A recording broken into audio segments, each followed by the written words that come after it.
एक बहुत बड़ा विशाल पेड़ था। उस पर बहुत से हंस रहते थे। उनमें एक हंस बहुत सयाना, बुद्धिमान और दूरदर्शी था। सब उसका आदर करते थे और उसे ताऊ कहकर बुलाते थे। एक दिन उसने एक नन्ही सी बेल को पेड़ के तने पर बहुत नीचे लिपटते पाया। ताऊ ने दूसरे हंसों को बुलाकर कहा, देखो, इस बेल को नष्ट कर दो। एक दिन यह बेल हम सबको मौत के मुंह में ले जाएगी।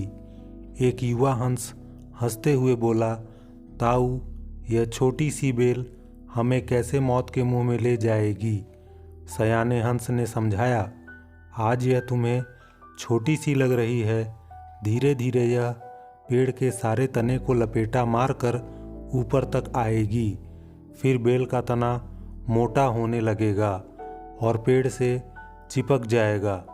तब नीचे से ऊपर तक पेड़ पर चढ़ने के लिए सीढ़ी बन जाएगी। कोई भी शिकारी सीढ़ी के सहारे चढ़कर हम तक पहुंच जाएगा और हम मारे जाएंगे। दूसरे हंस को यकीन न आया, एक छोटी सी बेल कैसे सीढ़ी बनेगी? तीसरा हंस बोला, ताऊ, तू तो एक छोटी सी बेल को खींचकर ज़्यादा ही लंबा कर रहा है। एक हंस बड़बड़ाया, यह ताऊ अपनी अक्ल का रौब डालने के लिए अंट शंट कहानी बना रहा है। इस प्रकार किसी दूसरे हंस ने ताऊ की बात को गंभीरता से नहीं लिया। इतनी दूर तक देख पाने की उनमें अक्ल कहाँ थी। समय बीतता रहा।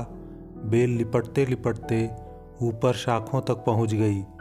बेल का तना मोटा होना शुरू हुआ और सचमुच ही पेड़ के तने पर सीढ़ी बन गई, जिस पर आसानी से चढ़ा जा सकता था।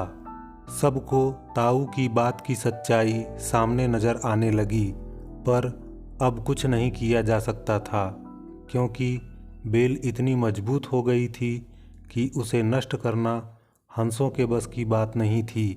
एक दिन जब सब हंस दाना चुगने बाहर गए हुए थे, तब एक शिकारी उधर आ निकला। पेड़ पर बनी सीढ़ी को देखते ही उसने पेड़ पर चढ़कर जाल बिछाया और चला गया।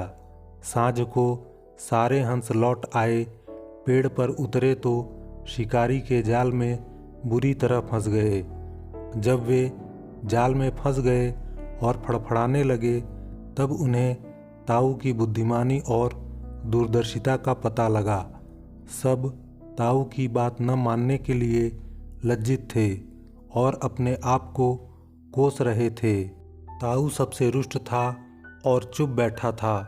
एक हंस ने हिम्मत करके कहा, ताऊ, हम मूर्ख हैं, लेकिन अब हमसे मुंह मत फेरो।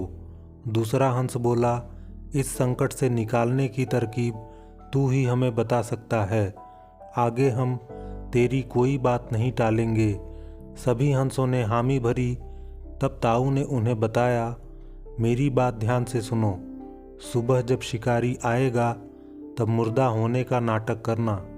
शिकारी तुम्हें मुर्दा समझकर जाल से निकालकर जमीन पर रखता जाएगा। वहाँ भी मरे समान पड़े रहना। जैसे ही वह अंतिम हंस को नीचे रखेगा, मैं सीटी बजाऊंगा। मेरी सीटी सुनते ही सब उड़ जाना। सुबह शिकारी आया। हंसों ने वैसा ही किया जैसा ताऊ ने समझाया था।